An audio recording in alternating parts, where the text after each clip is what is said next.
Welcome to the Cartoon Club. My name is Jack, and in this episode I'll be showing you how to draw a city in 3-point perspective. So in my last 2 episodes I've drawn in 1-point perspective, so it's a 1 point looking straight down towards something, sort of down like a road. And in 2-point perspective, the next episode, I did 2 points on either side of a page, and that shows almost like a corner of a road to show something bigger in the front, verging off into the distance either side. And in this one, I'll be showing you how to draw in 3-point perspective, so 3 points on a page. Before we get started, if you can like this video and subscribe to my channel and click the bell icon as well to receive notifications every time I upload a new video, that would be really appreciated. So I've got a scrap piece of paper here, and what I've drawn, this is just a rough explanation as to what the 3 points mean. I've drawn 3 points in a pyramid sort of shape here on the left, and it's the same but upside down on the right. And the reason is just to explain that 3-point perspective can actually show 2 different views. With this pyramid shape on the left, we'll focus on this one first. It's good at showing a building or a structure verging off into the distance, so you're at ground level looking upwards.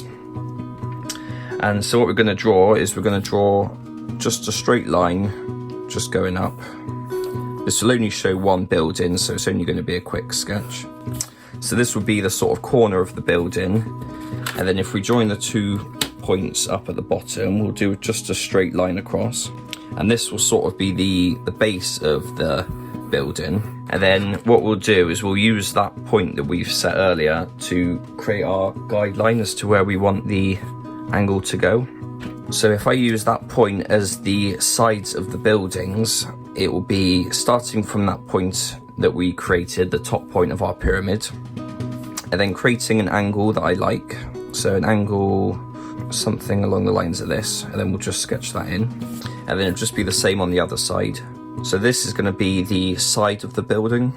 And then what is good is that we can use those 2 points at the bottom to create where we want the top of our building to go. So if I just line my ruler up with that bottom left point and then find an angle somewhere along this line to match up, then we'll create the top left side of our building. And then I'll do the same, and now I know where my point is for the top corner of the building. I'm going to use that and the bottom right point there just to join those lines up.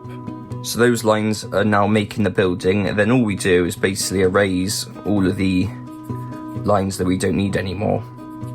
And as we're erasing these lines, the building starts to take shape as well. This is a very small example, but it's the building looking from the ground floor up towards the top as well.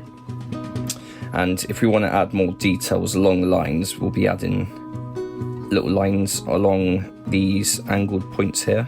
And these could be sort of windows, they can be doors, but the higher up we go, the steeper those lines become, and so it gives a sense of depth to the building as we go.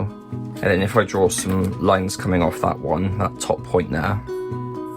So that's an example of a 3-point, but with the point at the top. It's not usually done a 3-point this way round, but it can be shown to give a lot of height to something. You know, more buildings along the line here will show that the cityscape is very tall. Okay, and on this side, what I'm going to do is I'm going to add in that center line again, just going down from that bottom. On this right side, the view will be from the top looking down, so it's looking down on like a roof of a building. So this is the most common use of the 2. So what we're doing is we're just trying to find out where the top of the building's going to go. And the 2 points here are always higher than what the building is, so the view is going to be looking down. Otherwise, if you have the building going past these 2 points, the building will start sort of looking kind of distorted. So we're trying to keep it below this line. Imagine that there's a line going across there. We don't go above it. So what we have to do is find out where the top of the building is, So if I find an angle from that left point down to the center, I'll just add that one in. And then I'll do the same on the other side. We'll use that point there that we've just created to line up with that edge point. And then what we'll do, that is the sort of the edge of the building, but we need to create the top edge that we're going to see as well. And we'll use the right point this side to start with. So this is going to find out this left point over here. So we find an angle that we like, line it up with that point on the right, start at the center and then go across. And then it'll be the same on the other side, using that center point and that point on the left, and it should line up correctly. And then what we're going to do is, now that we know that point's there, we're going to join it down to that bottom point below. So this is just showing the very far left side of the building. And then what we do is we'll use that point on the edge of the building and go down to that center mark. So what we'll do now is we'll erase that little middle bit, that line there and that line there. And so that is now looking down onto something, but we want to create the bottom of the building to make that look a bit more natural. So we'll use a point on the left, find an angle we like and mark that in. That's going to be a very steep angle because we're at the top, we're looking quite far down. And because the points are quite close together, it also makes the building a lot steeper. And if we erase those two gaps there, so that is now the building. And then what we'll do is we'll add some more lines like we did on the left side, just to show that there is a bit of structure to things. And we'll do some lines going across to show almost like a sort of window pane, but we'll find some angles that we like. So that is the two examples of a 3-point perspective. So that one's looking up towards something, and the one on the right is looking down onto something. So what we'll do when we start our thing now is we're going to go with a top-down look on things. We're going to add a few more buildings, but it will be the same procedure that we just did there. So I'll just get that set up. Okay, so this is just an A4 piece of paper, and what I've done is I've added in 3 points on this page. I've added one 5 centimeters down from the top, 5 down from that right top, and a point halfway across the page right at the bottom in the middle. So those are our 3 points. And then what I've also done is I've just drawn a very faint line, just joining those 2 top points together, just because, like I said earlier, I don't want anything to go above that. So I'm sort of setting myself a boundary as to where my buildings could potentially end. And then what I'm going to do is I'm going to start with a building right in the center. It's sort of going to be like the main focal point, but the buildings are sort of going to branch out towards either end. So there'll be a small little road at the bottom with some buildings. So we're looking at a corner road, but from above. So I know that that bottom point there is 14.8 centimeters across. So if I find out along that little faint line where 14.8 is, I'm just going to mark that one in. And then what I'll do is I'll join those 2 lines together. So this will be the sort of center line of the whole piece, and it will be the very edge of the building. And then what I'm going to do is I'm going to do the top part of the building, so that top deck of the building itself. So with that, I'm going to use that point on the left to determine the angle of where I want that building to be. So if I find out an angle that I like, I'm going to create a rough sort of line going all the way across.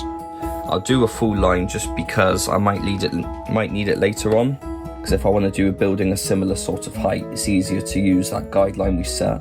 And then from the right, I'm just doing the same again. So I'm finding a line that I'm liking and then just joining it up. So that is the edge of the building, but we also want to find out that top part as well. So I'm going to go back to that left point and find an angle up here somewhere, because this is going to be the top right side of the building. So this angle determines the bottom left and the top right. So I'll do quite a big building just because it's at the front. And remember, it will look bigger at the front because it's the building that's closest to you. So that right line is done, and then I'm going to use that point there and that right edge point and line those 2 together to make our top left side of the building. And then what I'm going to do is I'm going to find out where the base of the building is going to be. So we'll still need this angle here, so top left point again, and then we're going to determine how steep we want this whole thing to go. So I'm not going to go right up against the road because there's going to be a tiny little pavement. So if I find an angle, I'll do something like this. I'll still do a rough line all the way to the edge just in case I need that for the bases of my other buildings. And I'll do the same on that right side using that point that we've just set. So we've got the top part of our building and the bottom part, and now all we have to do is join up the lines to determine how we want the building to look from the sides. So we've got our little point here, and we've got our point here as well. And with those 2 points, we just join them up to that bottom center line. And I'll go all the way straight down again, just in case we need it. But that line that we did a minute ago has now cut that, so we now know the shape of the building from the left, and now we know it from the right. So we got our top deck there. I'm just going to get rid of that line in the middle. And we have our 2 sides there, either side of the building. And then we have our base. And then it's just following that in different heights and sizes for any of the buildings starting along that line, because that's where the buildings start. And then all the heights are determined by the angles of these 2 top points here. So what I'll do is I'll draw one more just to show it, and then I'll speed through some of the others. I'm going to draw a smaller house on the left, so I'm going to find out where I want the line to go for the center. So that we use this bottom line here, and if I do a bit of a steeper angle, so this is going to be the corner, like this line here, and then we've now got our bottom point, so I'm just going to mark that, and then I'll join that up with my right point over on the edge of the page. So now we can see that there's going to be somewhat of a gap between these 2 buildings, so it's almost like an alleyway. I've added an alleyway into the previous 2 just to show that something simple can be done to create a bit of detail inside a city.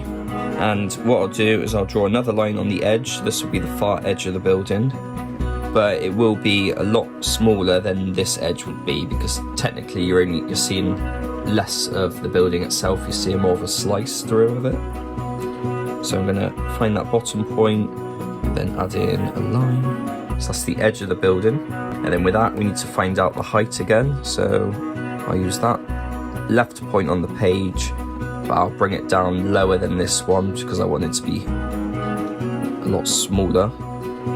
So if I find a point like that, do my line to the edge again just in case I need it. And then with that point that we've just created, that's the very corner of the building. So I will line that up with my right point. And then we've also got a point here. So the same again, I'm going to match that point up with my right on the page. I'm not going to worry about there being this line added behind because it is going to be tucked behind this main building. So that is pretty much that one done. Just erase those 2 lines just to show where the building actually is. So there you go. So we've got that edge of the building, that edge, and then that's the top deck. And then what I'm going to do is I'm just going to do the same with some more. So I will be right back. Okay, so all those buildings have been done now. What I've done is I've sort of staggered them in all different heights as well. This one I've set back a bit, but it's all following the same idea that we have to use those 3 points. The buildings might look funny when you're drawing them as well, especially when you're adding in all those guidelines, but once you erase it, it should sort of come together. You know, it's not going to prove you wrong, these 3 points, because it's math basically. You're not going to be thrown off by it. So that is the buildings all finished, and then what I'm going to do is sort of go now into the details. So I'm not going to add too much to this drawing, but what I'll do is I'll add a small road following those 2 buildings, and then I'm going to add in some windows. What I'll do is I'll show you how to do the road. The road's very simple. What I'll do though, actually, I'll draw a little tiny pavement just in front of the buildings.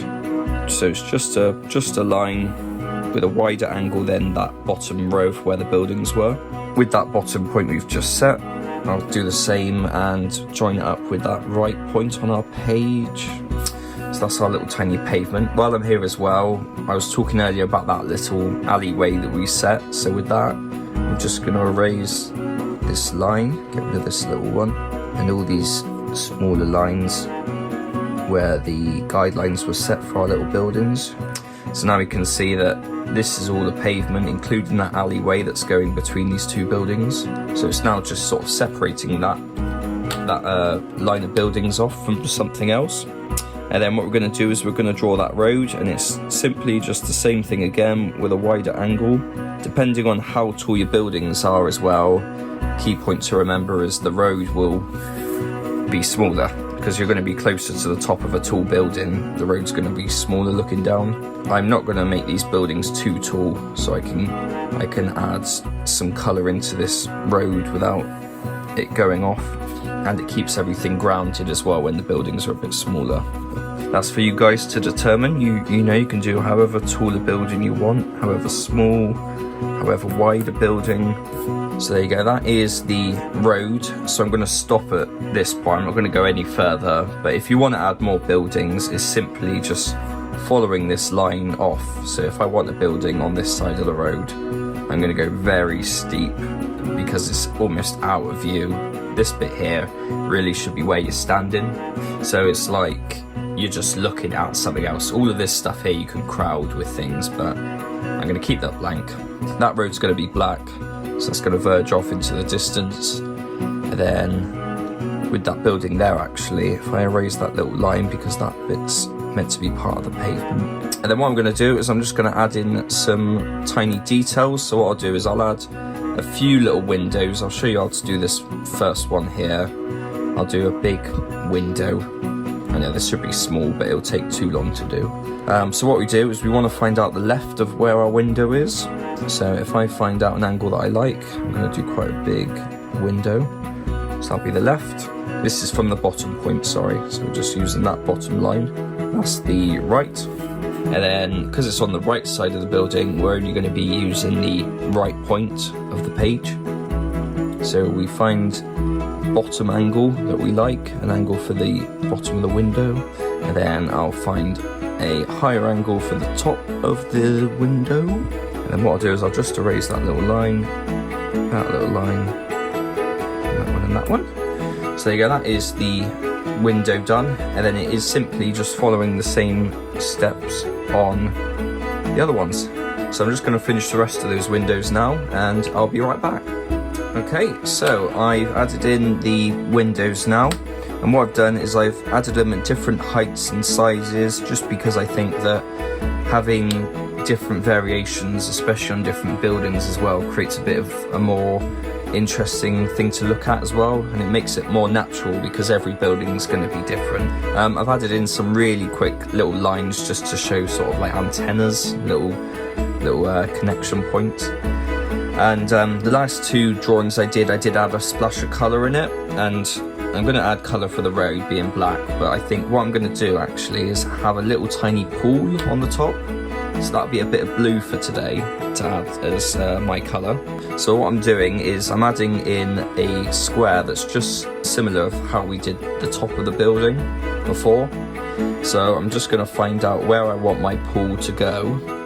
So I just have to use that right angle to find the bottom right edge of my pool. So I'm just going to add in a rough sort of line, a couple of centimetres long. And then I'll add in a point from the left side as well. What I'm going to do is I'm not going to make it start in the middle because that looks too obvious. So I'm going to set it back just ever so slightly. I'm going to add a point such as that. And then do the same from the right, find another point.